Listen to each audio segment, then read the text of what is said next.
Well, I don't think it's going to be $5 trillion. That's the amount of debt that Fannie Mae and Freddie Mac are holding. But a lot of those are good mortgages. People are paying them. We are going to see some losses. Taxpayers are going to take a hit. How big it is, we don't yet know. And I have to be fair on this one. You know, Republicans and Democrats, I think, in Congress did not pay enough attention to the structural problem with Fannie Mae and Freddie Mac, which was they're a quasi-public, quasi-private institution. They're making big profits and their CEOs are taking in big bonuses when times are good, but there's this implicit federal guarantee when times are bad. And that was a structural problem that needs to be fixed. But the problem of not regulating the financial markets effectively generally, not seeing that the subprime lending crisis was leading to a mess, not updating some of our financial regulations since the 1930s, that's been, I think, an example of the neglect on the part of the Bush administration over the last 8 years, whose view is basically anything goes and the government's just got to stay out of the way. That, I think, has ironically hurt the market. And one of the things that we've got to rediscover is that a little bit of well-applied regulation and transparency and accountability actually helps the market, helps the economy grow, and that's what I want to restore when I'm president.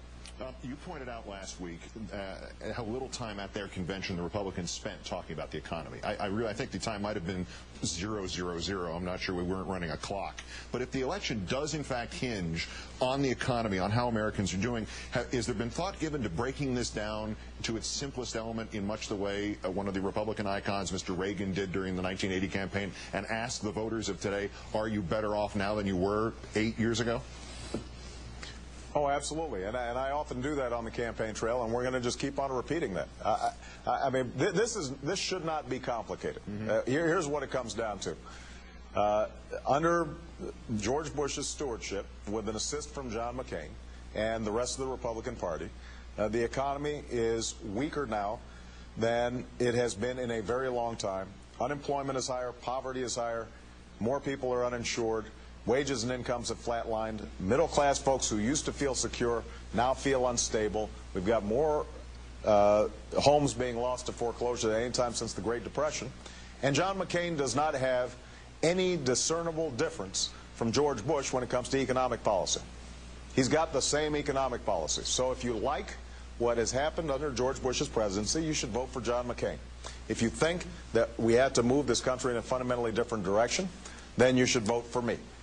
And that is going to be the case that we make throughout this election. And frankly, that's not the conversation that the McCain campaign wants to have. Rick Davis was very explicit, John McCain's campaign manager, and said, this campaign is not going to be about the issues. That was his assertion.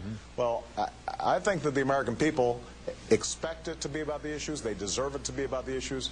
That's what we're going to keep on pressing in the weeks that remain. Should Senator Obama not have becalmed those liberal 527 groups? Is Governor Palin qualified to be president? Among the remaining questions for the senator about the governor, videotape tonight of her addressing fellow parishioners just 2 months ago at a church at which they speak in tongues, believe in the rapture, think God can make a pipeline happen, and that they can pray away the gay. Senator Obama told a crowd of voters in Missouri earlier this summer that Republicans would try to scare voters by saying he doesn't look like all those other presidents on the dollar bills. McCain's campaign manager, Rick Davis, accused the Democratic nominee of, quote, playing the race card from the bottom of the deck. A reminder that last week Senator Obama's race was injected into this campaign by a Republican, Congressman Lynn Westmoreland of Georgia, who called both Senator Obama and his wife Michelle, quote, uppity. Asked further if he really meant to use that word, often used in connotation with another, Mr. Westmoreland saying, quote, yeah, uppity. In our fourth story on the countdown, when I asked Senator Obama about that in passing in our interview today, and he answered my larger question, he was not, Rick Davis, playing the race card. Rachel Maddow wanted me to ask this question, so I'm doing this on her behalf because her new show is starting tonight. Given the tone that the campaign has taken, I mean, this Georgia congressman last week, Mr. Westmoreland, who called you and your wife, quote, uppity. In that context, do you regret putting the brakes on the 527 groups who would have produced or could have produced hard-hitting ads that would have been sharing your sympathies? You know, I tell you what, Keith, I am confident that the American people, once the dust is settled, are going to say to themselves, do we really want to do the same thing we've been doing for the last 8 years, or do we want something new? I think there's a genuine sense of anxiety out there, not just about immediate economic prospects, but the sense that we are not living up to what's possible in America, that we're not delivering on the American promise. And I think that, understandably, people are saying to themselves, gosh, we like Obama, we like his message, but we haven't known him that long. Let's really lift the hood, kick the tires, you know, take him out and watch him work hard, and you know, let's take a look at these debates, and then we're going to make up our mind in mid-October. And I think that by the time this thing is all over, the contrast is going to be clear, and I believe the American people are going to make the choice for a new direction in the country, and I'm looking forward to helping to lead that. One more campaign question.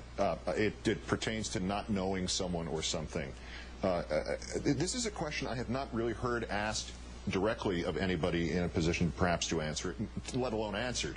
In your opinion, is Governor Palin experienced enough and qualified enough to become President of the United States in the relatively short-term future? Well, you know, I'll let you ask Governor Palin that when I'm sure she'll be appearing on your show. Sure.